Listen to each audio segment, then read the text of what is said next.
हाय guys. Hello sir. Vedant, तुम्हारा exam नहीं है कल? हाँ सर है। तो आज भी क्लास कर रहे हो? डेडिकेशन है। हाँ सर, बोला कर देता हूँ। इसके बाद मतलब क्लास के बाद फिर आपको थोड़े से एक दो डाउट्स थे, बस बहुत छोटे थे, इसलिए वो एक पूछ लेता हूँ फिर। चलो, अभी तो स्टूडेंट ज्यादा नहीं आए। तुम्हें जो डाउट्स पूछे जल्दी से पूछ लो, अभी पूछ लो, कोई बात नहीं। मैं रुको, पहले इसकी रिकॉर्डिंग पॉज करता हूँ। तो गाइस, सबसे पहले मुझे एक बात बताओ, जो लास्ट क्लास में हमने टॉपिक किए थे वो सब बच्चों ने पढ़ लिए? कोई भी डाउट उसमें तुमसे मुझसे पूछना हो तो?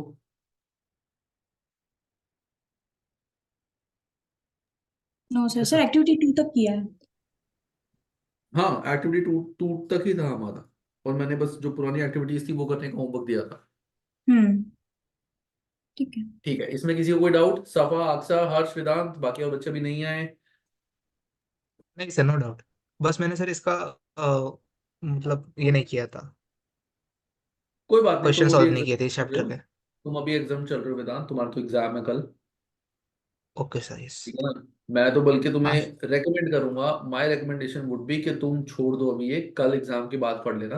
वैसे भी कल परसों 2 दिन क्लास नहीं होगी। तुम अपना F3 की रिवीजन करो। क्यों इसमें जरा सा भी दिमाग लगा के कुछ नई चीज देखनी जब कल तुम्हारा ऑलरेडी एग्जाम है? This is what my recommendation is for you. ठीक है सर, वैसे कर देता हूँ सर। मुझे बस ये पूछना था कि कल कल रिवीजन कैसे करूँ, एक लास्ट मतलब कहाँ से शुरुआत करूँ मैराथन मतलब। मैराथन नोट्स उठाओ, और मैराथन नोट्स हाँ। सारे एक बार वो बस प्रिंट आउट निकाल के ना उसको पढ़ लो, सारे एक बार गो थ्रू कर लो। ठीक है सर, चलेगा, दैट वैसे इज कर द लेता बेस्ट। हूँ। और सर क्लास दैट के इज बाद फिर आपको वो द एक डाउट भेज देता हूँ मैं। मेरे को डाउट भेज देना, मैं कोशिश करता हूँ उसको सॉल्व करने की जल्दी। Yes yes, okay sir, thank you sir. Yes. Okay Vedant, okay. Bye sir. Bye. चलो सर गाइस। सर एक रिकमेंडेशन दूं। हाँ हर्ष, बोलो। सर सर वो स्टूडेंट ने लीव कर दिया। हाँ हाँ, तुम बोलो बोलो। हाँ, मैं उसे वही रेकमेंड करा था कि सेक्शन बी के क्वेश्चंस हर बार वो सिर्फ लास्ट 3 चैप्टर से नहीं आए, हाँ, वो मैंने कि उसको मेरे बता साथ हुआ रखा। था ना वैसा। हाँ हाँ हाँ, तुम एक काम करना ना, तुम अभी ग्रुप में वेदांत को एक पर्सनल मैसेज लिख दो। या ओके। ठीक है ना? इट वुड बी बेटर कि तुम एक पर्सनल मैसेज लिख दो कि I was in the group and I saw that tomorrow you have your exam. So just one thing from my side, can it might be a situation that you will not gate sections, the questions, the expected question of section B from the expected chapters जो हम पढ़ते हैं, तो कहीं से भी आ सकते हैं। उसके अकॉर्डिंग प्रिपेयर्ड रहना। उसको एक मैसेज कर देना कि जब तुमने दिया तुम्हारे साथ ऐसा हुआ था। या ओके कूल। है ना? But that's really good. That's really good. You thought of it. Chalo guys. So let's start with the third part of this chapter. मतलब it's second part, but इसमें हम step number 3 करेंगे अब. That is absorption of overheads into production. That is absorption of overheads into production. अब यहाँ पे guys हमें क्या पढ़ना है, इस चीज को बहुत ध्यान से देखना। हमने अभी तक पढ़ा था, हमने, अगर मैं तुम्हारे को एक ब्लैंक एरिया में बताऊं, हमने अभी तक क्या पढ़ा था? हमने देखा था कि हमारे बहुत सारे एक्सपेंसेस होते हैं, उनको हम department A, department B, service department A, service department B, पहले हम जितने भी हमारे एक्सपेंसेस होते हैं उनको इन चारों डिपार्टमेंट्स में बाइफरकेट करते हैं। फर्स्ट स्टेप हमारा ये होता है कि सारे एक्सपेंसेस को चारों डिपार्टमेंट्स में बाइफरकेट करना।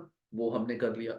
अब इन चारों डिपार्टमेंट में से सर्विस डिपार्टमेंट ए और सर्विस डिपार्टमेंट बी के जो टोटल एक्सपेंसेस होते हैं उनको रीअपोर्शन करना कि डिपार्टमेंट ए में कितने आएंगे और डिपार्टमेंट बी में कितने आएंगे। यही चीज हमने करी थी लास्ट क्लास में। अब बात क्या आती है, डिपार्टमेंट ए और डिपार्टमेंट बी जो है, दीज आर नॉट प्रोडक्ट्स। मैंने एग्जांपल तुम्हें दिया था प्रोडक्ट का ताकि तुम चीज अच्छे से समझ सको, but these are not product. अब तुम किस स्टेज पे हो? तुम्हें ये पता है कि डिपार्टमेंट ए के जो टोटल एक्सपेंसेस हैं, टोटल एक्सपेंसेस जो अपोर्शन करके आए हैं, डिपार्टमेंट ए के इतने हैं, डिपार्टमेंट बी के इतने हैं। अब डिपार्टमेंट ए क्या हो सकता है? जैसे फैक्ट्री है, फैक्ट्री का डिपार्टमेंट ए है। यहां पे क्या होता है, ध्यान से सुनना। अगर मैं शर्ट का एग्जांपल लूं, शर्ट का एग्जांपल, इस जगह पे सारी शर्ट की कटिंग होती है, कटिंग होती है, कटिंग एंड स्टिचिंग होती है थ्रू मशीन। कि इस जगह पे मशीन के थ्रू सारी कटिंग एंड स्टिचिंग होती है। उसके बाद नेक्स्ट हमारी शर्ट फिर नेक्स्ट डिपार्टमेंट में जाती है, विच इज डिपार्टमेंट बी यानी प्रोसेस बी। इसमें क्या होता है, इन शर्ट्स पे बटन लगाए जाते हैं, इनके कॉलर स्टिक किए जाते हैं, इनके ऊपर पॉकेट्स लगाई जाती है, और वो लगाती है लेबर, वो लगाती है लेबर।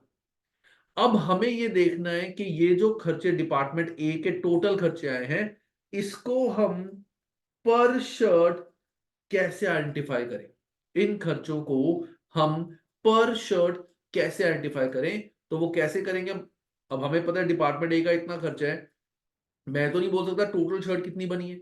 हो सकता है यहां से 3000 शर्ट्स बन के गई हो सकता है यहां से 3000 शर्ट्स बन के आगे गई हो, वहां पे सिर्फ 1500 शर्ट बन के सेल हुई है। तो हमें तो नहीं पता ना कि खर्चा जो करा है डिपार्टमेंट ए का टोटल, वो कितनी शर्ट्स पे करा है। वो तो यहाँ पे मैं तुम्हें एग्जांपल दे रहा हूँ, हमें नहीं पता ना फाइनल स्टेप पे क्या होगा।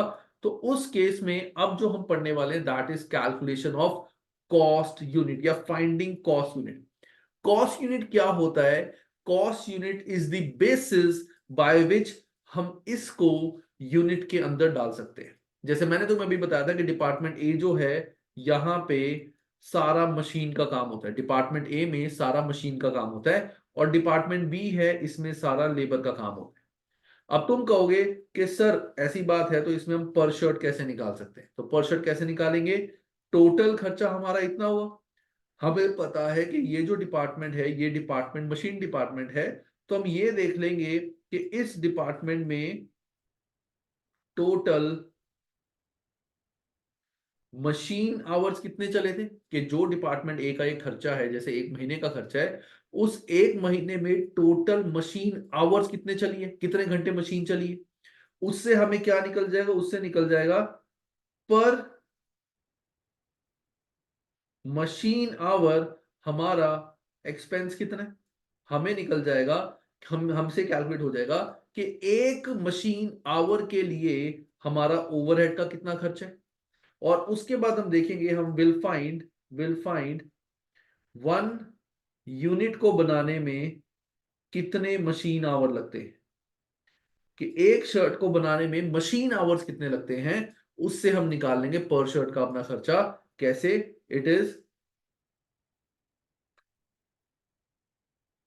मशीन आवर्स रिक्वायर्ड पर शर्ट, कि एक शर्ट को बनाने में कितने मशीन आवर लगते हैं, और ये आ जाएगा cost per machine our, this is cost per machine our. यहां से हमें पता चल जाएगा कि टोटल कॉस्ट पर यूनिट कितनी आएगी, this is cost per unit, कि एक यूनिट में डिपार्टमेंट ए का कितना खर्च आना चाहिए। तो मैंने पहले डिपार्टमेंट ए का जो टोटल एक्सपेंस था उसको मैंने डिवाइड किया मशीन आवर से, क्योंकि ये डिपार्टमेंट मशीन ओरिएंटेड है। इसमें मैं लेबर से डिवाइड नहीं करूंगा, क्यों, क्योंकि यहाँ पे काम ही सारा मशीन कर रही है, तो सीधा सीधा मैंने मशीन से डिवाइड कर लिया। तो मुझे पता चल गया कि पर मशीन आवर कितना खर्चा हो रहा है। फिर मैंने देखा एक प्रोडक्ट को बनाने में कितने मशीन आवर्स लगते हैं, उसको मैंने मल्टीप्लाई कर दिया पर मशीन आवर कॉस्ट, इससे मुझे पता चल गया कॉस्ट पर यूनिट। सेकंड जो डिपार्टमेंट था वो था मेरा लेबर डिपार्टमेंट, और उसका टोटल एक्सपेंस मेरा इतना था। तो यहां पे मैं क्या करूंगा, अब यहां पे मैं निकालूंगा टोटल लेबर आवर, के टोटल लेबर आवर मेरे कितने लगे, इससे क्या निकल जाएगा, कॉस्ट पर लेबर आवर, कि एक लेबर आवर के लिए मेरा ओवरहेड का कॉस्ट कितना आ रहा है। And again the same thing, ये सेम चीज मेरी हो जाएगी, मशीन की जगह यहां पे आ जाएगा labour our required per unit into cost per labour our, यहां से आ जाएगा कॉस्ट पर यूनिट।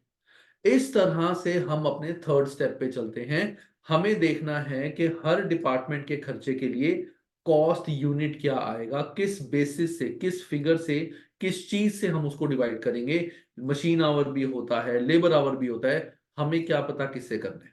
तो वो कॉस्ट यूनिट हम फाइंड करेंगे, जिसका सिंपल सा क्रक्स ये है, तुम्हें ये समझना पड़ेगा कि वो डिपार्टमेंट क्या ओरिएंटेड है, मशीन ओरिएंटेड, लेबर ओरिएंटेड, उसके अकॉर्डिंग तुम पर मशीन आवर का अपना खर्चा निकालोगे या पर लेबर आवर का अपना खर्चा निकालोगे। ये चीज क्लियर है सबको, इस चीज में कोई डाउट, इस कॉन्सेप्ट में कोई डाउट सबको, टेक 5 मिनट्स अच्छे से, जो मैंने ये चीज करी है कैलकुलेशन अच्छे से समझो। ये बहुत जरूरी है, लिखने की जरूरत नहीं है इसको, अच्छे से इसको समझो। इसके बाद फिर हम आगे बढ़ेंगे, बट ये बहुत जरूरी है समझना। ये नेक्स्ट स्टेप है हमारा। खर्चा तो हमें मिल गया कि टोटल डिपार्टमेंट का कितना खर्चा है, तो पर यूनिट कैसे निकालेंगे, इस वे से निकालेंगे। एक चीज मैं और बोल सकता हूँ, वैसे आई वुड सजेस्ट कि इसको तुम अपने जो नोट्स हैं उनमें लिख भी लो, क्योंकि नोट्स में मैंने ये चीज नहीं लिखी हुई। तुम्हारे पास जो नोट्स का प्रिंट आउट निकला होगा F2 का, उसमें लेफ्ट साइड पे कहीं पे भी जो खाली जगह मिल रही है, उसमें तुम ये चीज एक बार लिख लो।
Excuse me, sir.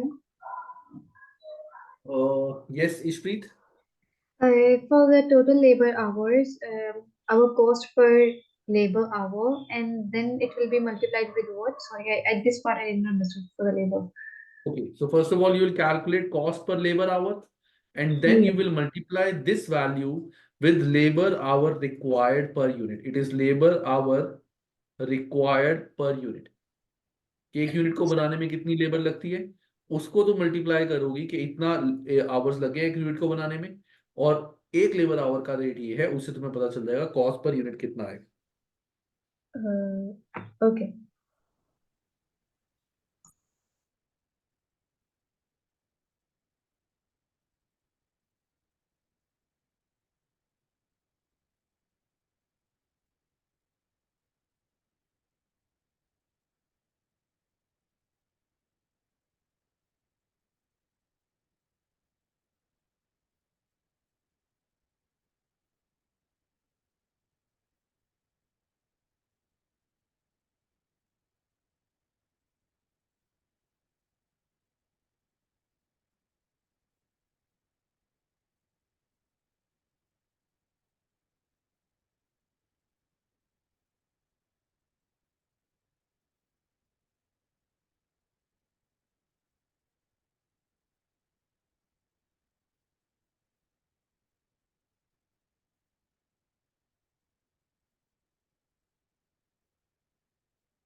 क्या हो गया?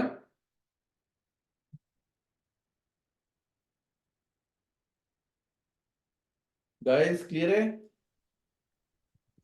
Yes, sir. Yes, sir. चलो यस सर। अब हम बढ़ते हैं आगे। तो एब्जॉर्प्शन ऑफ ओवरहेड में इन्होंने यही बताया हुआ है कि the process of whereby overhead costs allocated in a portion to product cost centers are added to a unit job or batch cost। इतना कुछ खास नहीं है, आगे देखते हैं आगे इसमें। अब यहां पे हमें बताया हुआ है चूजिंग द एक्टिविटी, किस बेसिस पे हम डिपार्टमेंट की कॉस्ट को कैलकुलेट कर सकते हैं। पर हो सकता है पर यूनिट निकालें, कि अगर हमें डायरेक्टली ही पता है कि उस डिपार्टमेंट में कितने यूनिट्स बनते हैं, पर लेबर आवर, पर मशीन आवर। हो सकता है percentage of direct labour our cost, ये काफी रेयर है इन तीनों को, चाहे तुम स्किप भी कर दो, वो हम बाद में करेंगे जब यूजफुल होगा। अभी तुम्हारे लिए मेन है ये वाले तीन, पर यूनिट, पर लेबर आवर या फिर per machine hour. Then process of absorbing into cost unit, ये मैं तुम्हें ऑलरेडी बता चुका हूं, इसका फॉर्मूला देखेंगे। अब यहां पे ना हमारी एक टर्म्स आती हैं, कुछ फॉर्मूला आता है हमारा जो हमें लर्न करना पड़ेगा विद नेम। तो जो मैंने तुम्हें चीज बताई थी क्या, कि हमें निकालना होता है cost per labour our, labour और मशीन आवर, उसको बोला जाता है OAR। That means overhead absorption rate per labour और मशीन आवर, कि जो हमने पर लेबर आवर कॉस्ट निकाला था फर्स्ट स्टेप हमारा, उसको बोलते हैं overhead absorption rate per labour या फिर पर मशीन आवर। अब इसको ओवरहेड एब्जॉर्प्शन ये नाम क्यों दिया गया है ये मैं तुम्हारे को आगे बताऊंगा। हर चीज का एक पर्पस होता है। ओवरहेड एब्जॉर्प्शन रेट क्यों दिया है वो मैं तुम्हें आगे बताऊंगा। अभी तुम्हें याद करना है, हमने जो फर्स्ट स्टेप निकाला that is overhead absorption rate per labour our पर मशीन आवर। उसके बाद हमने क्या निकाला था, it is cost per unit. फिर हमने कॉस्ट पर यूनिट निकाला था, उसको बोला जाता है overhead absorption rate per unit. तो पहले जो हमने निकाला था that is overhead absorption rate per labour hour या मशीन आवर। देन हमने निकाला था overhead absorption rate per unit, that is cost per unit. तो इन्होंने वही स्टेप्स हमें बताया हुआ है। सबसे पहले हम निकालेंगे overhead absorption rate per hour. कैसे निकालेंगे, जितने भी प्रोडक्शन ओवरहेड्स हमारे हुए थे डिपार्टमेंट ए डिपार्टमेंट बी के, डिवाइड बाय एक्टिविटी लेवल, जो मशीन आवर लेबर आवर थे उनके अकॉर्डिंग हम निकाल देंगे ओवरहेड एब्जॉर्प्शन रेट। उसके बाद हमें निकालना है overhead absorption rate per unit. इसका फॉर्मूला क्या होगा, जो हमने निकाला था ओवरहेड एब्जॉर्प्शन रेट पर मशीन आवर या labour our into machine our या लेबर आवर पर यूनिट। जो हमने फॉर्मूला पढ़ा था सेम वही है, बस नाम इसको दे दिया ओवरहेड एब्जॉर्प्शन रेट। पहले मुझे बताओ गाइस, ये चीज जो मैंने बताई है ये सबको क्लियर है या नहीं? Yes, clear, sir. क्लियर है सर।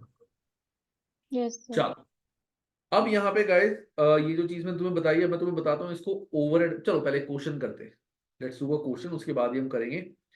देखो हमें बताया गया है old grammar school has 2 production department as follows. इसमें टोटल खर्चा इतना है, डिपार्टमेंट बी में टोटल खर्चा हमारा इतना है। Budgeted direct labour hour department A में इतनी लेबर आवर लग रही है, डिपार्टमेंट बी में इतनी लेबर आवर लग रही है। टोटल लेबर आवर हमारी इतनी लग रही है और टोटल खर्चा हमारा इतना हो है। ठीक है, टोटल खर्चा इतना है, टोटल लेबर आवर हमें यहाँ पे दी हुई है।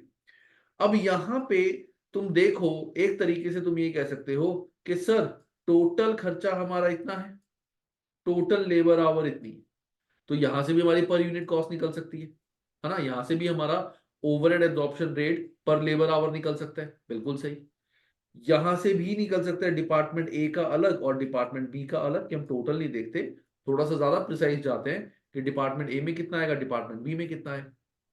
तो पॉइंट इज, ये तुम्हारे को एग्जाम में गिवन होगा, if a single factory overhead absorption rate is applied, कि पूरी फैक्ट्री में जितने भी लेबर डिपार्टमेंट हैं और जितने भी लेबर आवर्स लगे हैं उन सबका टोटल मार दो, that is single factory overhead absorption rate. तो सिंपली हमारा आंसर क्या हो जाएगा, 560000 डिवाइड बाय 240 आवर्स। तो ये हो गया हमारा overhead absorption rate per labour our, कि overhead absorption rate per labour our हमारा इतना आ गया सिंपल। लेकिन अगर हमें बोला गया कि सेपरेट डिपार्टमेंटल रेट हमें निकालने, तो हम क्या करेंगे, डिपार्टमेंट ए का अलग निकालेंगे 360 डिवाइड बाय 2 लाख, कि डिपार्टमेंट ए में पर लेबर आवर इतना खर्चा आ रहा है, डिपार्टमेंट बी में 2 लाख डिवाइड बाय 40,000, $5 पर लेबर आवर इतना डिपार्टमेंट बी में खर्चा आ रहा है। ठीक है, अब जैसे हमें इन्होंने नीचे एक ऑप्शन दिया हुआ है, क्या, now let's consider two separate jobs, job X has a prime cost of $100, उसकी कॉस्ट है $100, takes 30 hours in department B and does not involve any work in department A, कि जॉब एक्स है जिसमें prime cost direct expenses हमारे इतने लगे हैं, overhead हमें देखना है 30 आवर्स हमारा डिपार्टमेंट बी का लगा है, but does not involve department A, कि डिपार्टमेंट बी का लगा है, डिपार्टमेंट ए का कुछ भी नहीं लगा। दूसरा है जॉब वाई, इसमें हमारा अभी प्राइम कॉस्ट क्या होती है, it is direct material plus direct labour, तो डायरेक्ट खर्चे तो हम ऑलरेडी कर चुके हैं, हम यहाँ पे बात कर रहे हैं ओवरहेड्स की, डायरेक्ट एक्सपेंसेस ऑलरेडी आ चुके हैं। इसमें बोला गया 28 आवर्स ऑफ डिपार्टमेंट ए लग रहे हैं और 2 आवर्स ऑफ डिपार्टमेंट बी लग रहे हैं। What would be the factory cost in each job using the following overhead recovery rate, यानी ओवरहेड एब्जॉर्प्शन रेट। अब हमें निकालना है टोटल खर्चा हमारा कितना होगा, तो सिंपल है, दोनों तरीके से निकालना है। अगर मैं बात करता हूं, हमें बोला गया है कि सिंगल रेट हमें निकालना है, तो हमारे एक्सपेंसेस क्या होंगे, जॉब एक्स का 100 तो प्राइम कॉस्ट है ही, प्लस 30 आवर्स लगे, तो 30 इंटू 2.33 सिंपल, सर नहीं नहीं, क्या चीज, आई थिंक $5 से मल्टीप्लाई करेंगे ना, बिकॉज उसमें लिखा does not involve any work in department मैंने ए। क्या बोला है, क्वेश्चन क्या है, पहला है हम सिंगल फैक्ट्री रेट यूज कर रहे हैं, अच्छा तो ओके, सिंगल फैक्ट्री तो ये था ना हमारा, हाँ हाँ ठीक है। तो सिंगल फैक्ट्री में तो सिंपल 30 इंटू ये 70, तो हमारा टोटल आ गया 170। This is for job x, this is for job x. अब जॉब वाई का कितना होगा, एक सेकंड में थोड़ा सा नीचे करता हूं इसको, ये फट जाता है रुको, ऐसे, हाँ, तो जॉब एक्स का टोटल खर्चा कितना होगा, प्राइम कॉस्ट हमारी थी 100 प्लस ओवरहेड्स का कितना, Mas uma calculator para uma será? Mas para mim sir. 30 into 2.33, Har? it is 70। Akshay, you are seeing something? No sir, sorry. Okay, so job Y में कितना होगा, यहाँ पे भी हमारा जो प्राइम कॉस्ट है दैट वाज 100। अब यहाँ 28 आवर्स लगे हैं डिपार्टमेंट ए के, 2 आवर्स लगे हैं डिपार्टमेंट बी के, तो अगर हम single factory overhead rate use कर रहे हैं, तो हमें तो टोटल आवर्स देखने हैं, 30 आवर्स है, सो यहाँ पे भी हमारा हो जाएगा 30 इंटू 2.33, ये भी आ जाएगा 70। तो दोनों केसेस में अगर हम सिंगल रेट यूज करते हैं, तो दोनों में आंसर हमारा 70 आएगा, टोटल आवर्स जितने हमारे लगे हैं इनटू कितने आवर्स जो हमें क्वेश्चन में गिवन है कि इस जॉब में इतने आवर्स, इस जॉब में इतने आवर्स। नेक्स्ट हमें बोला गया है कि हमें सेपरेट डिपार्टमेंटल रेट यूज करने हैं, तो I will change the colour. Separate departmental में अगर मैं बात करूं जॉब एक्स की, जॉब वाई की, तो जॉब एक्स में दोनों में जो हमारी प्राइम कॉस्ट है वो है 100। ओवरहेड, मैं थोड़ा सा इसको लेफ्ट में करता हूं, जॉब एक्स प्राइम कॉस्ट है 100, तो ओवरहेड हमारे एक्स में कितने लगेंगे, एक्स में 30 आवर्स लग रहे हैं डिपार्टमेंट बी के, डिपार्टमेंट बी है हमारा 5 डायरेक्ट लेबर आवर, तो 30 इंटू 5 150, तो 250 आना चाहिए जॉब एक्स में खर्चा।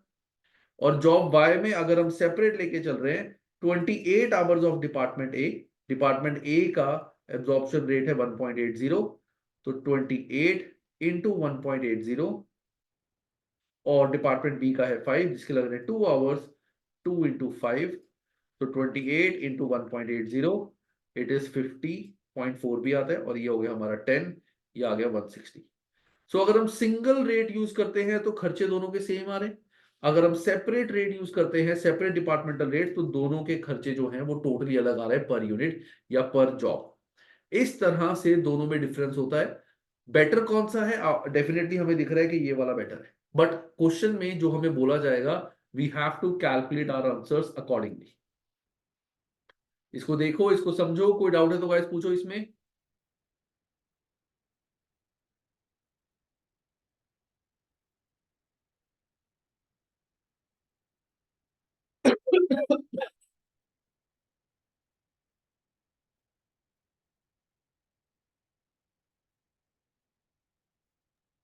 Understood sir.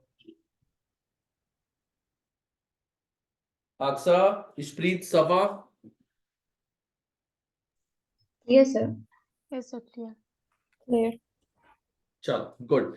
Let's move further. ये इनका सॉल्यूशन यही है, देखो इन्होंने भी ऐसे ही करा होगा आई थिंक, बिल्कुल ऐसे। चलो एक्टिविटी नंबर 3, ये तुम इसका आंसर निकालो। एक्टिविटी नंबर 3 तुम्हें एक क्वेश्चन करना है, ठीक है। अब एक चीज मैं तुम्हें बता दूं यहाँ पे जो तुम्हें कंफ्यूज कर सकती है, वो ये है, हमारे दो डिपार्टमेंट हैं, एक है मिक्सिंग और एक है स्टरिंग डिपार्टमेंट, ठीक है। एक है मिक्सिंग और एक है स्टरिंग। मिक्सिंग में हमारा डायरेक्ट मटेरियल कॉस्ट इतना है, डायरेक्ट लेबर कॉस्ट इतना आ रहा है। स्टरिंग का डायरेक्ट मटेरियल कॉस्ट इतना है, डायरेक्ट लेबर कॉस्ट इतनी है। तो डायरेक्ट एक्सपेंसेस हमें क्लियर कट की बने, ठीक है। आगे दिया हुआ है एलोकेटेड ओवरहेड जो हमारे हैं मिक्सिंग के हैं 17744 और स्टरिंग के जो है दैट इज 84556 कि ये हमारे को दिया हुआ है ओवरहेड। तो मैं लिख देता हूं डायरेक्ट मटेरियल ओवरहेड हमारे को दिए हुए हैं 17744 और 84556, ये हमारे को दिए हुए हैं ओवरहेड्स। तो डायरेक्ट मटेरियल डायरेक्ट लेबर तो हम इजीली कैलकुलेट कर सकते हैं पर यूनिट कितनी आएगी, क्योंकि यहां पे दिया हुआ है नंबर ऑफ बैचेस, इतने नंबर ऑफ बैचेस हमारे बने मिक्सिंग में स्टरिंग में, हमारे इतने नंबर ऑफ बैचेस बने। तो पर बैच हम निकाल सकते हैं कि हमारा डायरेक्ट मटेरियल कितना होगा, डायरेक्ट लेबर कितना होगा। Easily we can find out per batch, क्योंकि डायरेक्ट एक्सपेंस है। लेकिन अगर हमें ये देखना है कि मिक्सिंग का ओवरहेड किस बेस पे करें, तो यहां पे देखो मिक्सिंग में लेबर आवर लग रही है 12500 और मशीन आवर्स लग रहे हैं 2000। लेबर आवर कितनी लग रही है 12500, मशीन आवर्स कितने लग रहे हैं 2000।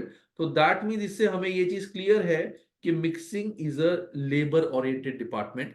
यहाँ पे मशीन का कोई काम नहीं है, बहुत थोड़ा सा काम है।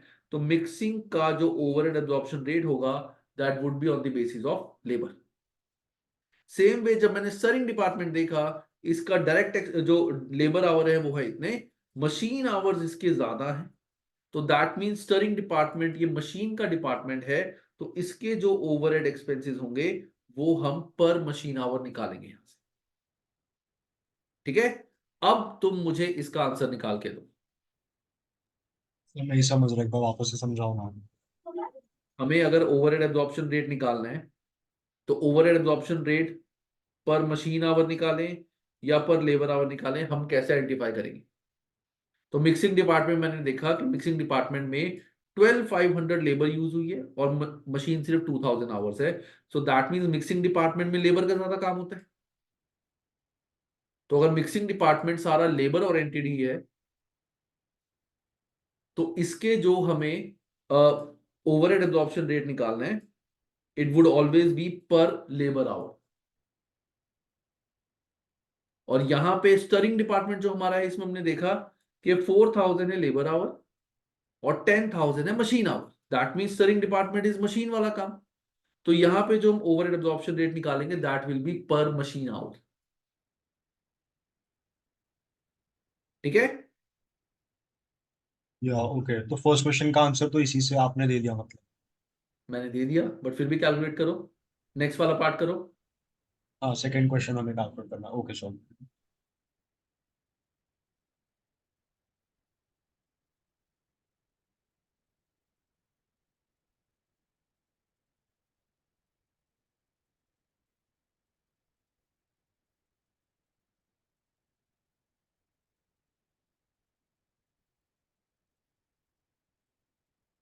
मैंने तुम्हें दो स्टेप बताए थे।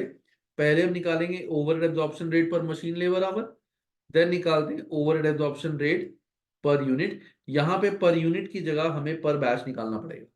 तो number of batches number of units एक ही बात है, तो यहां हमें पर बैच निकालना पड़ेगा कि overhead absorption rate per batch कितना आएगा मिक्सिंग का और स्टरिंग का। ट्राई करो, I will also help you but I want you all to try as well.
हुआ गाइस किसी का?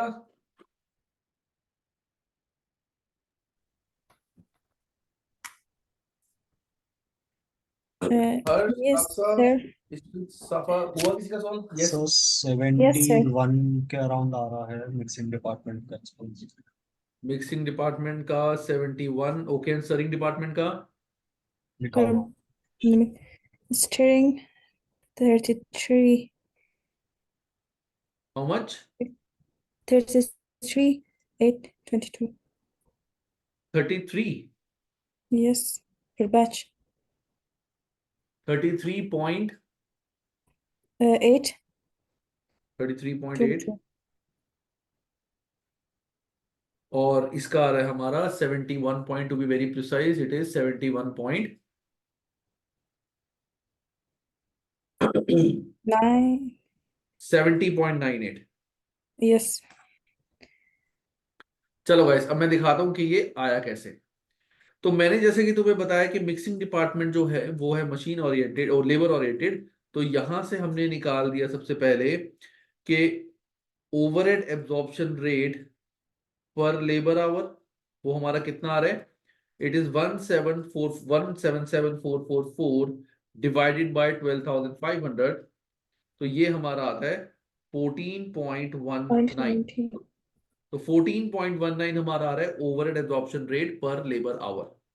अब इतने बैचेस को बनाने में टोटल लेबर आवर कितने लगी थी? इतने बैचेस को बनाने में टोटल लेबर आवर लगी थी 12,500। तो एक बैच को बनाने में कितनी लेबर लगी थी? It is 12,500 divide by 2,500। एक चीज याद रखना, जो चीज हमें पर निकालनी होती है, याद रखना, पर बैच, पर आवर, जो भी हमें पर निकालना होता है वो डिनोमिनेटर में आता है। हमें निकालनी है यहाँ पे एक बैच को बनाने में कितनी लेबर लगी है, दैट मींस लेबर आवर पर बैच। तो 12,500 डिवाइड बाय 2,500, मतलब एक यूनिट को, एक बैच को बनाने में 5 आवर्स लगते हैं। हमने निकाल दिया था overhead absorption rate per labour our के एक लेबर आवर का खर्चा इतना है, एक बैच को बनाने में 5 लेबर आवर लगते हैं। तो 14.19 इंटू 5, तो ये आ जाता है 70.97 या 98। ये आएगा मेरा overhead absorption rate per batch for mixing, कि मिक्सिंग के लिए पर बैच मेरा इतना खर्चा होगा 70.89। और ऐसे ही स्टरिंग डिपार्टमेंट का, कि स्टरिंग डिपार्टमेंट था मेरा मशीन ओरिएंटेड, स्टरिंग डिपार्टमेंट का टोटल खर्चा था इतना। So that means overhead absorption rate, I will change the colour, overhead absorption rate पर मशीन आवर वुड बी 84.556। ये आ गया पर मशीन आवर। अब यहां पे देखते हैं टोटल हमने कितने बैच बनाए थे, 2,500। टोटल आवर्स लगे थे हमारे को मशीन आवर्स 10,000। तो number of machine hours required पर बैच इज 10,000 डिवाइड बाय 2,500। तो 4 आवर्स पर बैच हमें लगे थे मशीन आवर के, और एक आवर का खर्चा है 84.556। तो 84.556 into 4, so 84.556 into 4, that means 330, नहीं कुछ गड़बड़ करी है मैंने, 8.556 होगा सर, 8.4556 into 4, 33.82. 33.8। so 33.8 हमारा आ जाएगा कि मिक्सिंग डिपार्टमेंट, स्टरिंग डिपार्टमेंट का इतना खर्चा है। तो अगर तुम्हें मैं यहाँ पे पूरा बताऊं कि हमारा कॉस्ट कार्ड क्या बनेगा, देखना कॉस्ट कार्ड क्या बनेगा। देखो, तो कॉस्ट कार्ड हमारा क्या बनेगा, डायरेक्ट मटेरियल हमें इतना पता है दोनों का पर यूनिट। तो डायरेक्ट मटेरियल का मैं टोटल कर लेता हूँ, डायरेक्ट लेबर का मैं टोटल कर लेता हूँ। जस्ट तुम्हें बता रहा हूँ, वैसे जरूरत नहीं है इस चीज की, if you want me to tell. तो अच्छा, पहले एक चीज जो मैंने करा वो सबको क्लियर है? Yes, sir. चलो, sir so direct mathematically material का क्लियर खर्चा है, मेरा हाँ, हर्ष लेकिन बोलो। लेकिन हमें जो सेकंड स्टेप में निकालना है, हाँ, जो एलोकेटेड ओवरहेड है उसको अपन आवर्स से डिवाइड कर रहे हैं ना, बिल्कुल। उसका लॉजिक जितने समझा आवर्स दो एक यूनिट बस। को बनाने में लग रहे हैं। हाँ नहीं sir, नहीं I जो सर दैट आई अंडरस्टूड, एक बैच को बनाने में इतना घंटा लग रहा है वो मुझे समझ गया। जो हाँ हमने ओवरहेड को आर से डिवाइड किया है, लेबर आर से, उसका कॉन्सेप्ट समझना।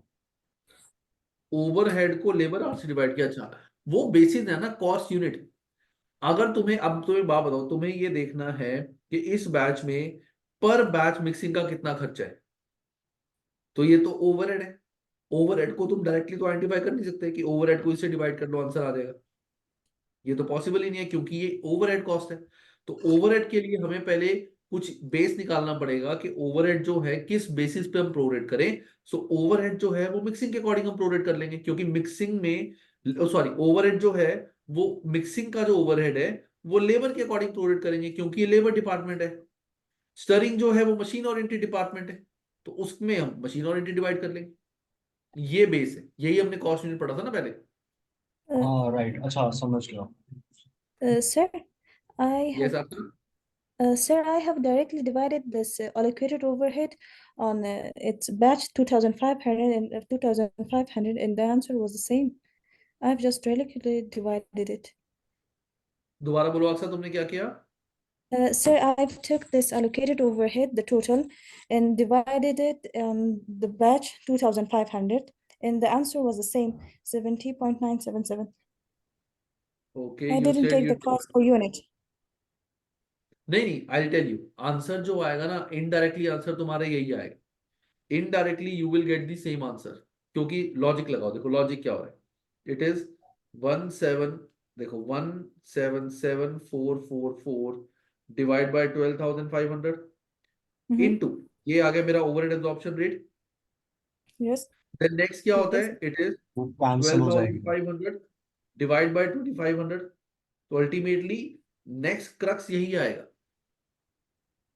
Oh, okay. But the only difference is यहां पे ये चीज आ रही है, हो सकता है तुम्हारे को ये चीज गिवन ना हो, ये चीज गिवन ना हो, और हमें निकालना हो पर बैच, और तुम्हारे को सिर्फ 5 गिवन हो कि एक ओवरहेड जो है, एक उसको बनाने में जो मिक्सिंग डिपार्टमेंट है उसके 5 आवर्स लग रहे हैं, then you have to multiply by that. Okay. ठीक है ना? वो जो 2 स्टेप्स हमने करे थे, वी हैव टू फॉलो दो स्टेप्स, कि overhead absorption rate per labour hour या मशीन आवर हम निकालेंगे। Then next step is to find out overhead absorption rate per unit, और यहाँ पे हमारा है per batch. Mhm. Okay, good. Clear है गाइस? Yes sir. अब देखो, अब मैं तुम्हारे को अगर यहाँ पे बोलूं कि अगर हमें क्वेश्चन में ये बोला जाता है कि सर इससे निकलेगा क्या, अब इससे हम निकालेंगे हमारा प्रोडक्ट का कॉस्ट कार्ड। कॉस्ट कार्ड कैसे निकलेगा? सबसे पहले मैं ये निकालूंगा पर बैच। पर बैच, तो पर बैच मेरा डायरेक्ट लेबर कितना आएगा, ओ सॉरी, डायरेक्ट मटेरियल कितना आएगा। डायरेक्ट मटेरियल टोटल खर्चा 105,000, यूनिट्स बनाए 2500, सो 10500 डिवाइड बाय 2500, तो 42 आ गया मेरा डायरेक्ट मटेरियल। डायरेक्ट लेबर कितना आएगा, it will B 82500 divided by, हमने 2500 यूनिट्स बनाए हैं, तो 33 आ गया हमारा डायरेक्ट लेबर। इसका जब मैं टोटल करूंगा प्लस 42, 75, ये आ गया मेरा prime cost, direct expenses. Now overhead absorption में सबसे पहले मैं लिखूंगा मिक्सिंग का, देन मैं लिखूंगा स्टरिंग का, कि मिक्सिंग का मेरा overhead absorption rate per unit कितना आ रहा था। इट इज, कितना आ रहा था वो, 14.9. 70.98। 70.98, Hmm. और स्टरिंग का मेरा आ जाएगा, इट इज 33.80।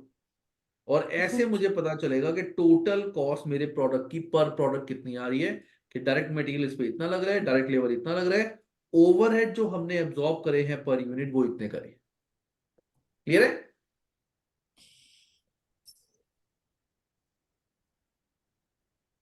गाइस? क्लियर है सबको? नहीं सर, एक बार फिर से बता दो थोड़ा।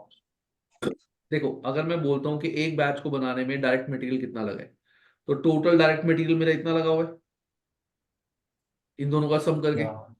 Correct correct. तो एक टोटल यूनिट्स कितने बनाए मैंने, 2500। हाँ तो 2500 डिवाइड दिस डिवाइड बाय 2500, पर बैच पर मेरा बैच का 42 डायरेक्ट डायरेक्ट मटेरियल, मटेरियल मिल गया एंड वैसे ही डायरेक्ट लेबर मिल गया, ठीक है। वैसे डायरेक्ट लेबर मिल गया। तो ये आ गई मेरी प्राइम कॉस्ट। हमने पढ़ा था लास्ट क्लास में, direct correct material correct, plus हाँ, direct labour plus direct expenses prime cost. Yes. Then overhead cost क्या आएगी हमारी, हमने ओवरहेड कॉस्ट पर यूनिट अभी निकाली है कि मिक्सिंग का पर यूनिट आ रहा है 70.98 और स्टरिंग का पर यूनिट आ रहा है 33.80। यस, एंड वैसे ही दूसरे वाले का ऐड कर देंगे तो फिर टोटल कॉस्ट। क्या चीज? हाँ हाँ, समझ गया। एंड वैसे ही भी ऐड किया था वन स्टोरिंग डिपार्टमेंट का ओवरहेड ऐड कर देंगे पर यूनिट, एंड वो कर भी दिया लिख ना, जाएगा। सारा कुछ तो कर दिया। यस यस, समझ गया सर। गाइस क्लियर है सबको? Sir, this overhead mixing, this part, could you please? This one, This after, yes, this part. देखो what we have to do, we have to find out total cost per unit. हमें total cost per unit निकालनी है। तो direct material direct labour तो हमने वैसे ही निकाल दी थी पर यूनिट। तो हमने जब ये वैल्यू निकाली थी, ये क्या वैल्यू थी? दिस इज एक बैच में मिक्सिंग का कितना खर्चा आ रहा है, एक बैच में स्टरिंग का कितना खर्चा आ रहा है, हमने वही निकाला है। तो हमें पता है कि ओवरहेड जो मिक्सिंग का पर बैच आया है, पर बैच में डायरेक्ट मटेरियल डायरेक्ट लेबर इतना है, मिक्सिंग का पर बैच इतना है और स्टरिंग का पर बैच इतना है। तो टोटल जो मेरा एक्सपेंस हुआ है पर बैच वो ऐसे निकाला है मैंने। Okay, okay. क्लियर है सबको? Per batch. Yes sir. चलो अब मैं तुम्हारे को नेक्स्ट पार्ट बताता हूं इसका, जो हमारा है under over absorption of overhead. पहले मैं तुम्हारे को इसका एक बेस बताता हूं कि ये एब्जॉर्प्शन में हमने जो ओवरहेड एब्जॉर्प्शन रेट पढ़ा था, इसका मतलब क्या होता है overhead absorption rate, what does this mean. ध्यान से सुनना गाइस, ये चीज हमने लेबर में पढ़ी थी, तुम्हें लेबर में याद होगा। लेबर में हमने पढ़ा था बजटेड आवर्स, स्टैंडर्ड आवर्स और एक्चुअल आवर्स। याद है गाइस? लेबर चैप्टर में हमने budgeted hour, standard hour, actual hour ये पढ़ा था या नहीं यस पढ़ा सर। था? Yes, sir. यस सर, पढ़ा था। हाँ, तो यहां पे क्या होगा, अब मैं आवर्स की जगह ना let me talk about units, कि budgeted units, standard units, actual units. Budgeted units, standard units, actual units. एक काम करते हैं, बजटेड में यूनिट्स आ जाएंगे कि लेट से मैं एक एग्जांपल लेके चलता हूं कि मैंने सोचा था कि मैं 12,000 यूनिट्स बनाऊंगा। मैंने सोचा था कि मैं 12,000 यूनिट्स बनाऊंगा और 12,000 यूनिट्स को बनाने में जो मेरा बजटेड ओवरहेड एक्सपेंस होगा, जैसे हमने अभी देखा था कि मैंने सोचा था कि मैं 12,000 यूनिट्स बनाऊंगा और बजटेड एक्सपेंस जो मेरा पर यूनिट टोटल एक्सपेंस होगा, लेट्स से दैट इज 2,40,000।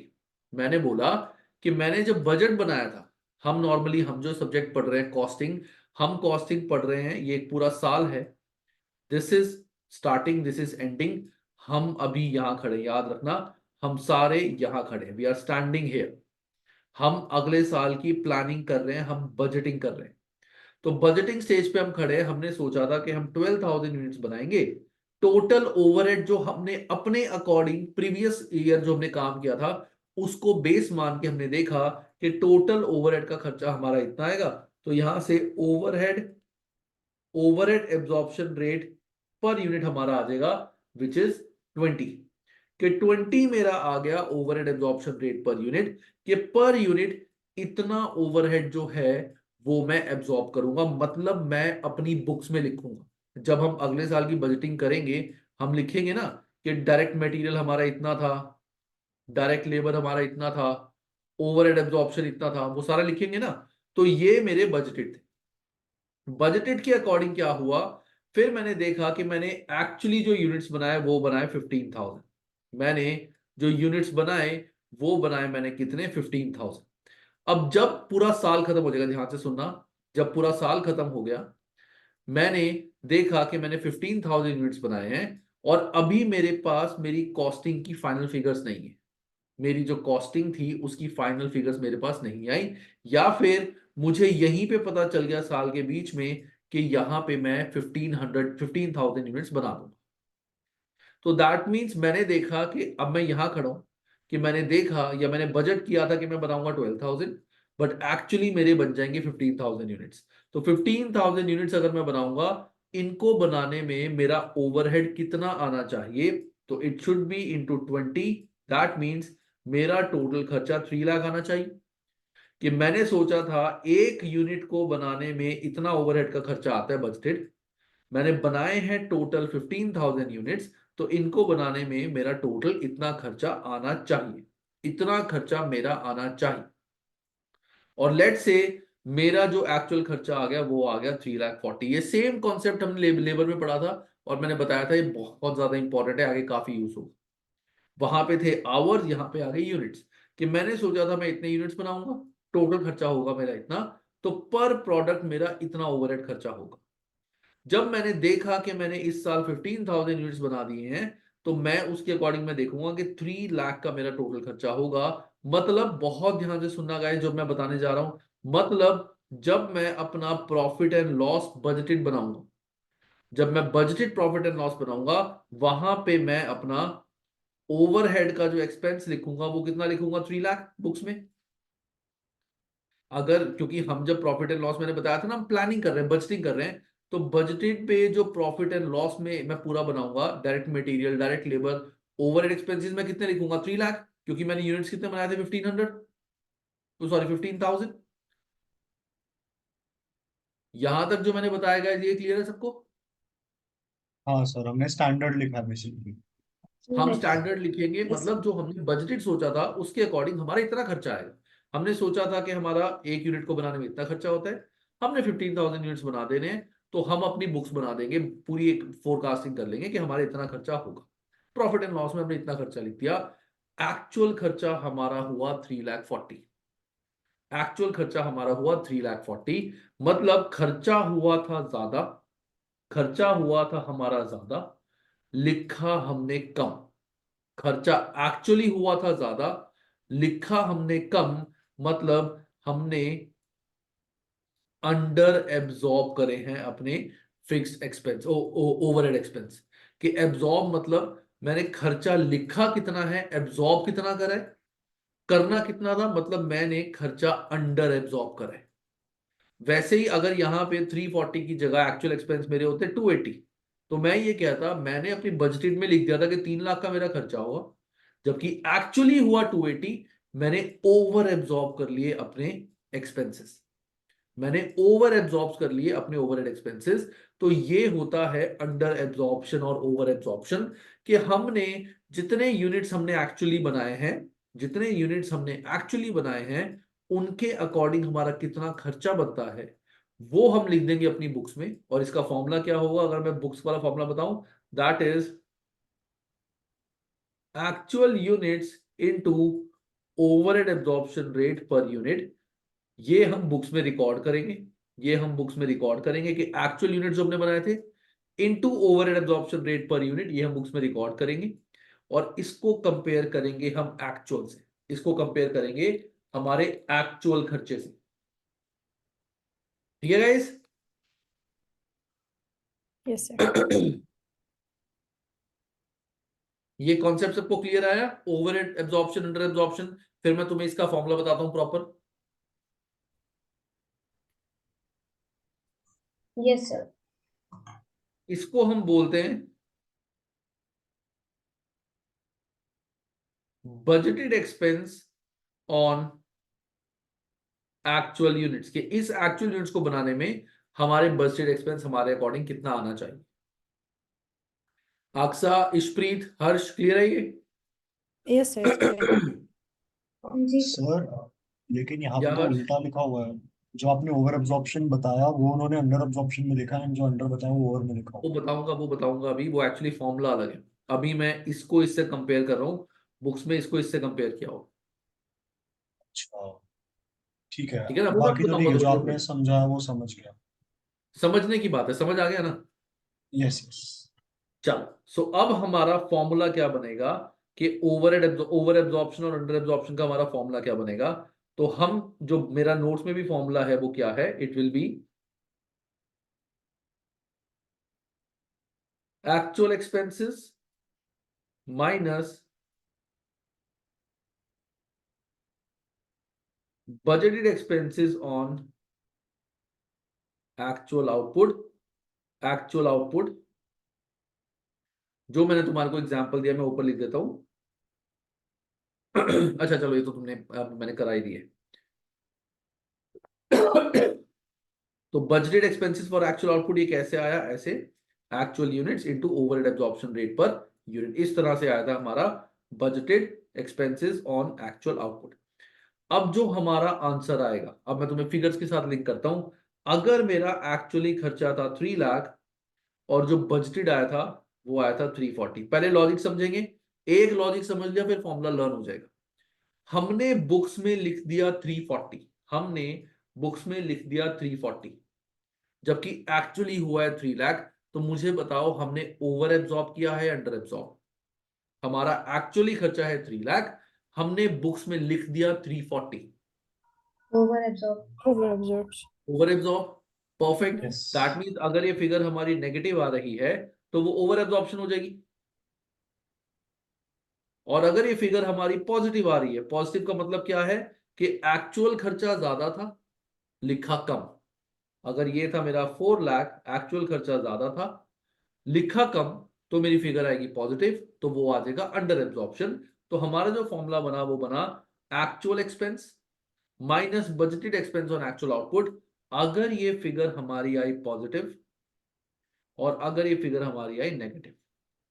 अगर ये फिगर हमारी आई पॉजिटिव मतलब एक्चुअल खर्चा ज्यादा था, लिखा कम। हम समझेंगे भी इसी तरह एग्जाम में, रट्टा नहीं मारना है फॉर्मूले का कि पॉजिटिव है तो ये नेगेटिव है तो ये, समझना है। पॉजिटिव मतलब एक्चुअल खर्चा था ज्यादा, लिखा कम, so this is under absorption.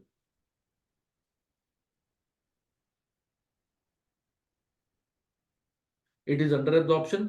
और अगर एक्चुअल खर्चा था हमारा कम, लिखा ज्यादा, तो फिगर आएगी negative. This is called over absorption, this is over absorption. अब इसको हम बुक्स में ट्रीट कैसे करते हैं? ओहो, ये थोड़ा सा,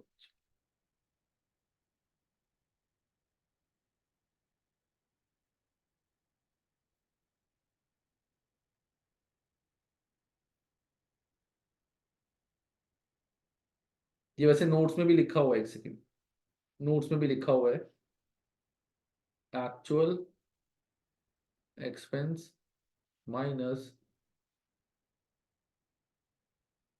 budgeted expense on actual output। तो अगर ये पॉजिटिव आया हमारा answer, that means under absorption. अगर ये नेगेटिव आया, that means over absorption. Clear है गाइस? हाँ जी सर। अब इसको बुक्स में कैसे शो करेंगे? प्रॉफिट एंड लॉस में इसको शो कैसे करते हैं? हम लिखेंगे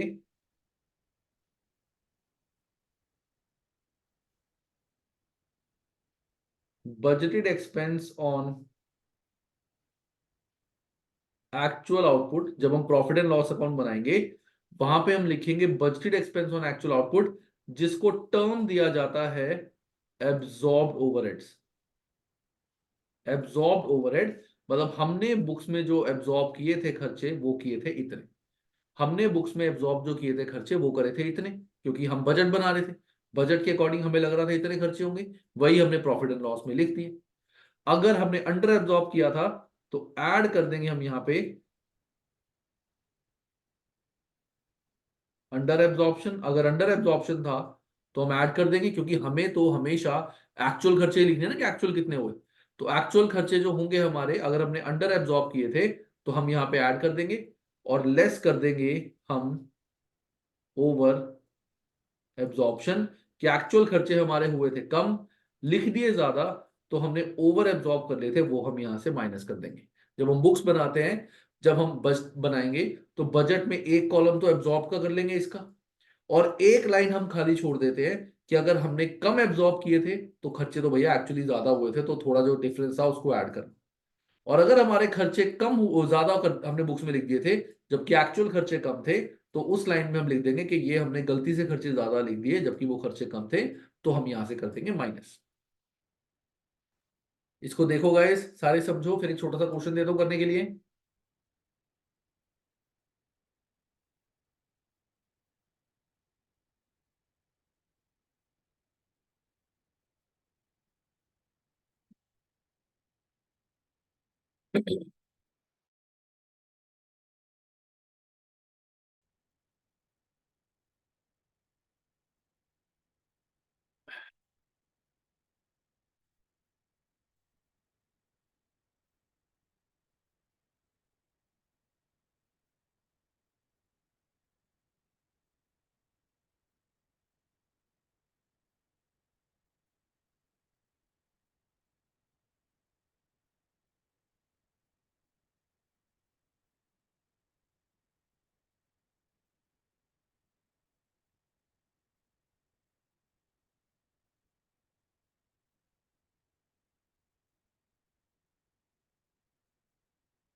समझ गया।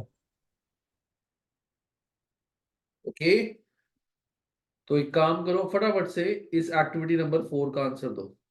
एग्जाम्पल नंबर 3 पढ़ लो। जैसे एग्जाम्पल नंबर 3 सारे बच्चे पढ़ लेंगे मुझे बताना, then will move to activity number 4। This you have to read एक बार।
समझ गया सर।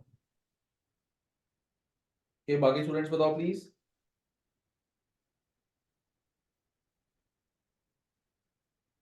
तो overhead recovery rate and absorption rate एक ही होता है क्या? अभी के लिए तुम वही मान के चलो, सेम होता है। ओके।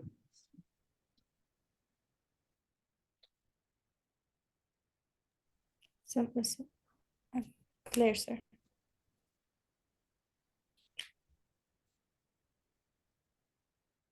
चलो गाइस, फटाफट से मुझे एक्टिविटी नंबर 4 का आंसर दो, सारे क्या आंसर आएगा।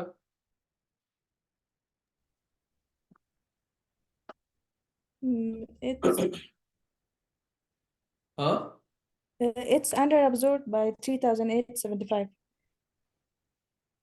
Under absorb by 3875। Okay,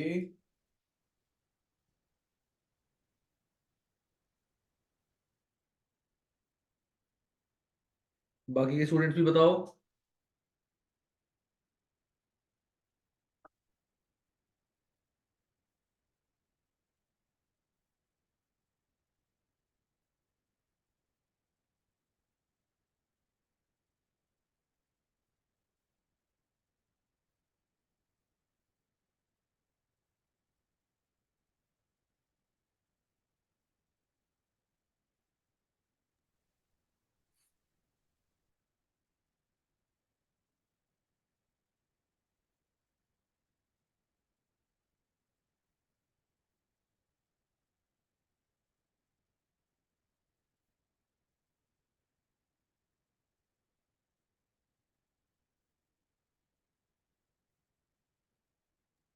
yes sir, D आ रहा है। ओके, बाकी स्टूडेंट भी प्लीज बताओ गाइस आंसर।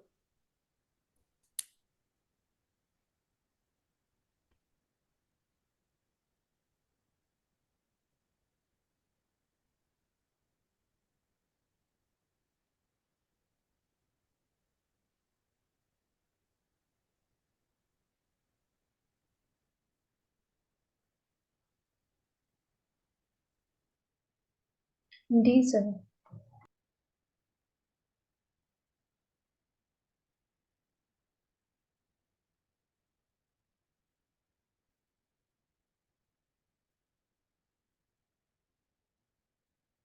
ओके, सबका डी आंसर आ रहा है। नहीं नहीं सर, वेट, मैं बी के साथ जाना चाहूंगा। बी के साथ। यस, क्योंकि सर बजटेड में हम वो वाला भी ऐड करेंगे ना, मतलब 32 + 78,875 एक फिगर ऐड करेंगे, एंड जो एक्चुअल में मशीन आवर्स है उसके बाद एक और एक ऐड करेंगे, ऐसे करेंगे ना। A company uses overhead absorption rate of 2.5 per machine hour based on 32,000 machine hours for the period. During the same period, actual overheads were this. 30,000 machine hours were recorded on actual. 30,000 machine hours हमारी use हुई थी, तो 30,000 into 2.5 हमारे जो budgeted होंगे, it will be 30,000 into 2.5. It is 75,000. 75,000. 75,000 होंगे हमारे budgeted for actual, और एक्चुअल हुए हैं 78850 78875। मतलब हमने बुक्स में लिखे कम, एक्चुअल खर्चे थे ज्यादा, तो अंडर एब्जॉर्ब बाय इनका जो डिफरेंस आ रहा है इट इज 3575। यस सर, समझ गया। हमें पर दिया ही हुआ ना, ओवर एब्जॉर्प्शन रेट पर मशीन आवर, लेबर आवर, बात ही खत्म। नहीं इसका सर, कुछ इसके भी ऊपर वाले क्वेश्चन में मशीन का अलग से था एंड ओवरहेड्स का अलग से था। ओके, बट यहां तुम्हें क्लियर है ये चीज। हाँ हाँ, अभी समझ गया। एक्चुअली ऊपर वाले क्वेश्चन में उन्होंने बजटेड ओवरहेड एक्सपेंस भी बताया था ना, इसमें नहीं बताया था, इसीलिए। वो डिपेंड करता है ना, उन्होंने वहां पे बजटेड एक्सपेंस भी बता दिया, बजटेड हाँ आवर्स हाँ। भी बता दिए, बजटेड लेबर भी बता दिया, तो तुम्हें तो यही चाहिए होता है। अगर लेट से ये ना गिवन होता तो तुम क्या कहते, बजटेड खर्चा था इतना, बजटेड डायरेक्ट लेबर आवर थी इतनी, दैट मीन्स 2 पर लेबर आवर तुम्हारा ओवरहेड एब्जॉर्प्शन रेट था। ओएआर निकालने का जो फॉर्मूला होता है, that is budgeted expense upon budgeted hours. इससे हमारा आ जाएगा ओवरहेड एब्जॉर्प्शन रेट, और फिर हम देखेंगे कि एक्चुअल आवर्स कितने लगे हमें। ठीक है ना। हाँ सर, समझ गया।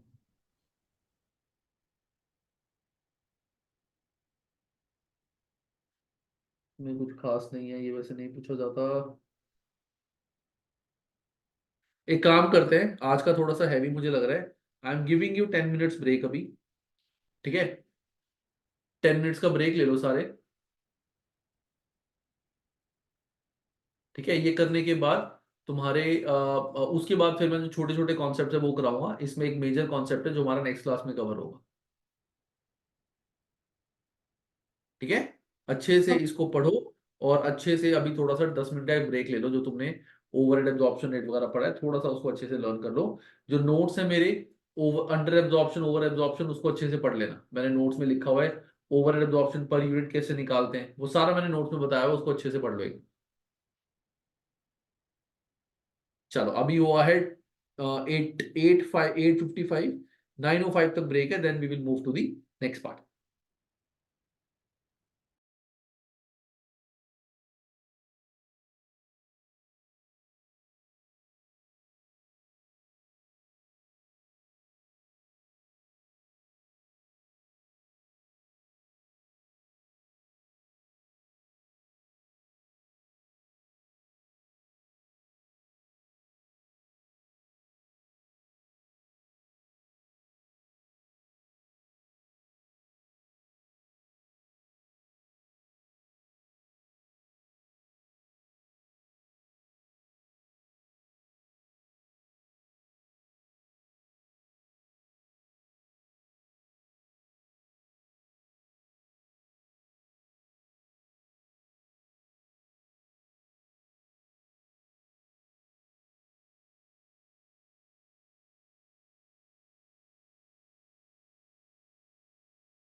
यस गाइस, चलो अब हम पढ़ते हैं आगे हमारा नेक्स्ट पार्ट।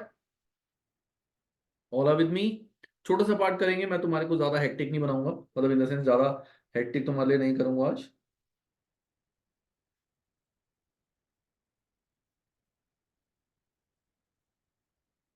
नेक्स्ट जो हमारी टर्म आती है guys, that is called prime cost. Oh sorry, prime cost कह रहा हूं, दैट इज कंट्रीब्यूशन। अब कंट्रीब्यूशन का मतलब क्या होता है? Contribution means selling price less all variable cost of production. Selling price less all variable cost of production के प्रोडक्शन एक्सपेंसेस जितने भी वेरिएबल थे वो हम सेलिंग प्राइस में से माइनस कर लेंगे।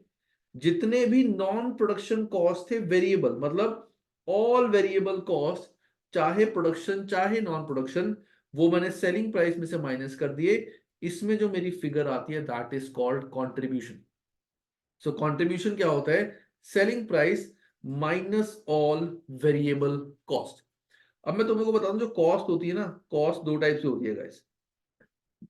एक होती है हमारी वेरिएबल, एक होती है फिक्स्ड। वेरिएबल में भी दो आती है, प्रोडक्शन, नॉन प्रोडक्शन। फिक्स में भी दो आती है, प्रोडक्शन एंड नॉन प्रोडक्शन। अब एक चीज जो वेरिएबल कॉस्ट हमारी है, वेरिएबल का मतलब क्या होता है guys? What do mean by variable? Sir जिसका पर यूनिट फिक्स्ड रहता है बट टोटल आउटपुट का फिक्स नहीं रहता। मतलब we can easily calculate per unit. या we can easily calculate per unit. Variable cost हमेशा पर यूनिट होती है। हमने जो चीज अभी पढ़ी है एब्जॉर्प्शन की, वो किस चीज की पढ़ी है? Fixed overhead absorption, fixed overhead production expenses. In fix खर्चों को, रेंट का हो गया, सैलरीज का हो गया, इनको कैसे एब्जॉर्ब करना है, हमने वो चीज अभी पढ़ी है गाइस। ये चीज याद रखना कि तुमने जो इतना सब कुछ पढ़ लिया, फर्दर जो रीअपोर्शन, अपोर्शन, उपोर्शन, ये सब कुछ पढ़ा है, ये किस चीज के लिए तुमने पढ़ा है? ये तुमने पढ़ा है कि जो भी तुम्हारे फिक्स प्रोडक्शन एक्सपेंसेस थे उनको तुम पर यूनिट कैसे एब्जॉर्ब करोगे। जो नॉन प्रोडक्शन एक्सपेंसेस होते हैं वो तो मैंने वैसे भी बताया था, इनको तो हम कभी भी एब्जॉर्ब करते ही नहीं है यूनिट में। तो जो भी हमारी नॉन प्रोडक्शन कॉस्ट होती है, इनको तो हम कभी भी पर यूनिट में दिखाते ही नहीं है, ठीक है ना। हम सिर्फ क्या दिखाते हैं? वेरिएबल प्रोडक्शन और फिक्स प्रोडक्शन।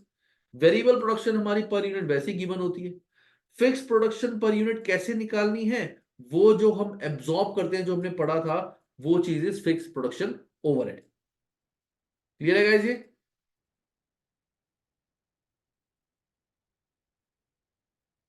सो कंट्रीब्यूशन जब निकालना होता है, कंट्रीब्यूशन निकालने के लिए वो क्या बोलते हैं? What is the formula for contribution? It is selling price minus all variable cost. मतलब variable production, variable non production, ये दोनों का टोटल कर दो। This is our contribution and we have to learn this formula as it is. ठीक है guys?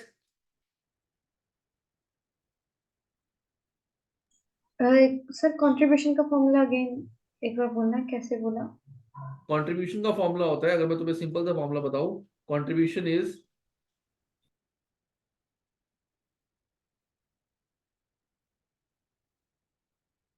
Selling price, ये सारी मैं पर यूनिट की बात कर रहा हूं, सेलिंग प्राइस पर unit less all variable cost per unit, चाहे वो हमारी प्रोडक्शन की हो चाहे नॉन प्रोडक्शन। सारी वेरिएबल कॉस्ट में से माइनस कर दी, जो मेरी फिगर आती है दैट इज कॉल्ड कंट्रीब्यूशन। ठीक है? Contribution per unit. Clear sir. अब अगर मैं तुम्हें ये बोलना चाहता हूं कि हमें प्रॉफिट निकालना है, तो मैं तुम्हारे को, अभी मैं सिंपल बता रहा हूं, नेक्स्ट क्लास में हम इसको इन डेप्थ करेंगे। एक हमारा जो टर्म हम पढ़ेंगे दैट इज, हम अभी तक पढ़ रहे थे एब्जॉर्प्शन कॉस्टिंग, अब आएगा calculation of profit under marginal costing system, ये मैं नेक्स्ट क्लास में तुम्हारे को इन डेप्थ बताऊंगा, अभी से थोड़ा ऊपर ऊपर से बता रहा हूं। मार्जिनल कॉस्टिंग सिस्टम से अगर हमारा प्रॉफिट निकालना है तो हम प्रॉफिट कैसे निकाल सकते हैं? प्रॉफिट का फॉर्मूला क्या होता है? Sales minus all expenses, sales minus all expenses is profit. तो हम प्रॉफिट मार्जिनल कॉस्टिंग से कैसे निकालेंगे? तो ये फॉर्मूला सारे ध्यान से देखना, it will be sale per unit, sale per unit less, अच्छा एक चीज मैं तुमको बताया, तो मैंने अभी बताया, हमारे एक होते हैं वेरिएबल कॉस्ट, एक होते हैं fix cost, production, non production, fix cost, production, non production, ये हमारे सारे खर्चे होते हैं। तो हमने जब मार्जिनल कॉस्टिंग निकाली, प्रॉफिट जब हमें निकालना है, देखो जब हमें नेट प्रॉफिट निकालना है तो हमें सारे ही खर्चों को माइनस करना पड़ेगा, we have to deduct all the expenses. तो मार्जिनल कॉस्टिंग में हम क्या करेंगे? हम पहले निकालेंगे sales per unit minus all variable cost, वो भी हम माइनस करेंगे पर यूनिट, चाहे वो प्रोडक्शन की हो चाहे नॉन प्रोडक्शन, मतलब ये वाले सारे खर्चे आगे, ये वाले सारे खर्चे आगे, इससे हमारा क्या आएगा? कंट्रीब्यूशन, ये आएगा हमारा कंट्रीब्यूशन, और ये जो भी आया this is contribution per unit. आगे अब मैं क्या करूंगा?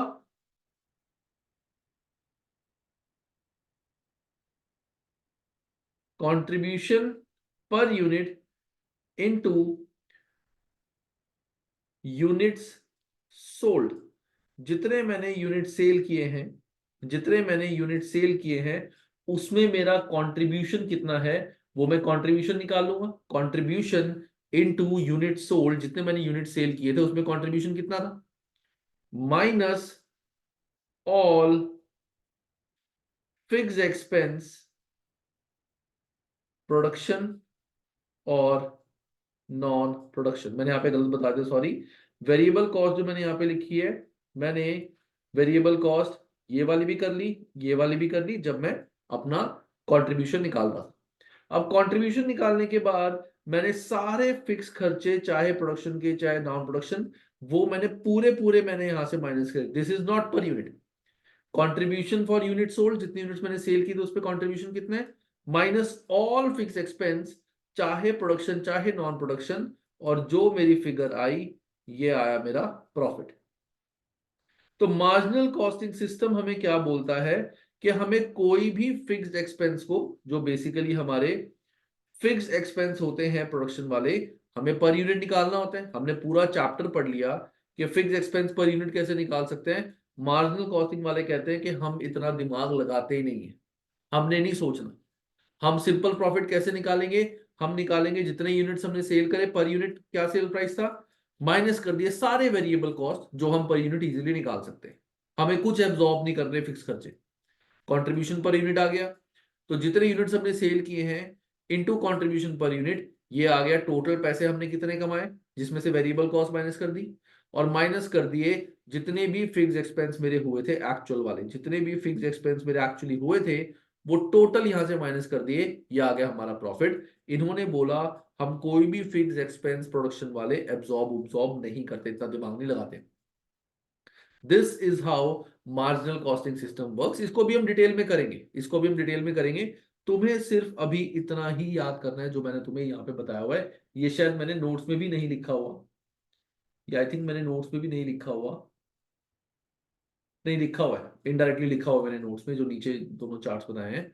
तो ये तुम्हारे को करना है, that is marginal costing system. इतना सा तुम्हें याद करना है। इसमें किसी को कोई भी चीज, कोई डाउट मुझसे पूछना है तो प्लीज पूछ लो।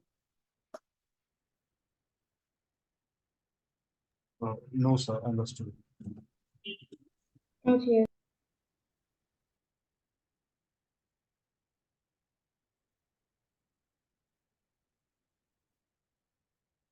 ठीक है गाइस, सो ये है मार्जिनल कॉस्टिंग सिस्टम। अभी तुम्हें सिर्फ इतना ही लर्न करना है, इससे ज्यादा कुछ नहीं करना। नेक्स्ट क्लास जो हमारी होगी उसमें थोड़ा सा ज्यादा हमारे लिए काम होगा। हम पूरे अकाउंट्स बनाएंगे, अकाउंट्स मतलब प्रॉफिट एंड लॉस बनाएंगे, मैं तुम्हें दिखाता हूँ। ये प्रॉपर बुक का फॉर्मेट नहीं यूज करेंगे, बड़ा खतरनाक है। मैं अपने फॉर्मेट से तुम्हें कराऊंगा, मार्जिनल से, फिर बड़ा क्वेश्चन करेंगे, देन एब्जॉर्प्शन से पूरा, ये देखो एब्जॉर्प्शन से पूरा बड़ा क्वेश्चन सॉल्व करवाऊंगा मैं तुम्हारे को क्लास में, ठीक है। और उसके बाद एब्जॉर्प्शन और मार्जिनल में डिफरेंस क्या है, इसका एग्जाम में बहुत क्वेश्चन आते हैं। हमें एब्जॉर्प्शन कॉस्टिंग से प्रॉफिट दिया हुआ है, बताओ फिर मार्जिनल कॉस्टिंग से प्रॉफिट कितना होगा, ये करेंगे हम। और इसी के साथ हमारा जो चैप्टर है ये खत्म हो जाएगा, reconciling profits, and this chapter will be over.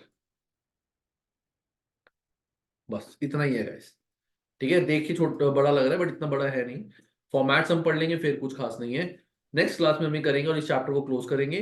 जिनकी भी पुरानी पेंडेंसीज हैं, पुराने चैप्टर सब कुछ, वो प्लीज एक बार वो सारी पेंडेंसीज खत्म कर लो, क्योंकि ये चैप्टर अपने में ही एक अलग चैप्टर है और बड़ा अच्छा चैप्टर है, बहुत इंपॉर्टेंट चैप्टर भी है एग्जाम के लिए। काफी सारी चीजें हैं, एब्जॉर्प्शन कॉस्टिंग, मार्जिनल कॉस्टिंग, जो आगे भी यूज होगा, तो अच्छे से इसको कर लो, ठीक है guys. Yes Okay, sir. Yes, sir. चलो गाइस, क्लास करते हैं अब हम Monday. Yeah, so Monday same thing, no, we have to revise all of what we have studied हाँ in this हाँ chapter बिल्कुल, till जो now. हमने पढ़ा है उसी को रिवाइज करना है, अभी सारी इलस्ट्रेशंस करनी है। I want to go a bit slower for this chapter. मैं रश में नहीं कराना चाहता चैप्टर ये। है वो अंडरस्टैंडेबल है सर, काफी वास्ट है चैप्टर, बहुत कुछ है इसमें। हाँ, तो मैं नहीं चाहता मैं जल्दी जल्दी में करा दूं तुम्हारे को, फिर बाद में तुम्हें समझ ना आए। तो ये चीज है। इसके बाद क्योंकि सारी थ्योरी वाले चैप्टर्स हैं, मतलब प्रैक्टिकल भी हैं बट मेजरली 3-4 चैप्टर थ्योरी वाले हैं, वो मैं फिर जल्दी जल्दी भगा के अपना सिलेबस खींच लूंगा। चलो गाइस, तो हम क्लास करते हैं हम अपनी हमारी मंडे को, and take care guys. Okay, thank you sir, bye sir. thank you, and sir. Sir congratulations class opening के लिए। थैंक यू। कभी चंडीगढ़ साइड आओ तो do let me know please. Sure, sir. Definitely Sir, sir, मैं तो चाहता हूँ मैं मिलूँ आपसे कोई इससे। चलो आना फिर जरूर। या I think anyone was asking something. हाँ सर, मैं यूँ बोल रही थी कि स्टडी हब के लिए सर कल फाइन, हाँ, राइट? कल सर कल कोई भी अराउंड, टाइम, कल ऑफ होता है ना वैसे भी तो। कल 3 के इंडियन टाइम 3 के अराउंड, मेरे को एक बार रिमाइंड करा देना बस। ओके, इंडियन टाइम 3, ठीक है। Okay sir. चलो सर ओके इसकी सब। कल तक रिकॉर्डिंग हो जाएगी ना available? I am really sorry sir, आज मेरी बैक टू बैक मीटिंग्स थी तो कौन सी टाइम वाली? बहुत ज्यादा हार्ड। इसकी रिकॉर्डिंग अवेलेबल हो जाएगी ना कल? कि हाँ मैंने वो हाँ, ये कल बराबर तुम्हारे नहीं यहाँ पे पढ़ा आ, है ना इसलिए। हम्म। ठीक है। ओके, या चलो sir, thank okay you, guys, take care, good night. Good night.